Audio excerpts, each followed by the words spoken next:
Saudara, 80 tahun Indonesia merdeka, namun di Pulau Talise, Minahasa Utara, Sulawesi Utara, masih ada anak-anak yang harus belajar di sekolah darurat.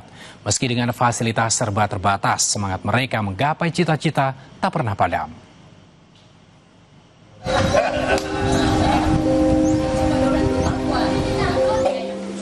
Bangunan berdinding triplek dan atap seng bekas ini menjadi tempat belajar bagi 38 murid SD Negeri Air Banua kelas jauh di Desa Wawonian, Pulau Talise, Minahasa Utara.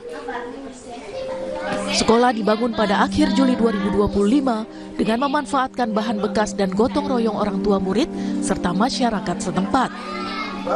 Sekolah darurat ini dibangun karena jarak sekolah induk yang terlalu jauh. Adanya sekolah di tempat ini atas kerjasama dari orang tua semua. Punya inisiatif untuk mengadakan bangunan sekolah. Tantangan pertama adalah dengan lahan. Ya, tapi atas kerjasama masyarakat dan doa bersama kita semua, sehingga ada warga masyarakat yang memberikan lahan sekolah. Dan jadilah bangunan sekolah yang bentuk darurat ini.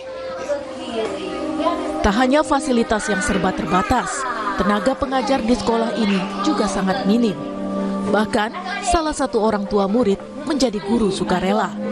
Ingin pendidikan di tempat ini berjalan dengan baik.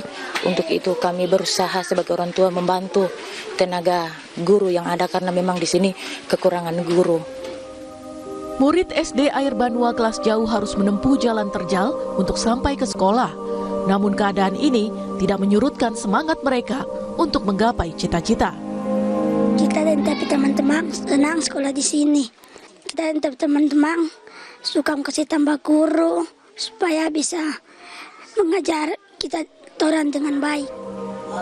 Pihak sekolah dan masyarakat setempat berharap ada perhatian pemerintah untuk mewujudkan sekolah dan pendidikan yang layak. Jimmy Dapar, Kompas TV, Minahasa Utara, Sulawesi Utara.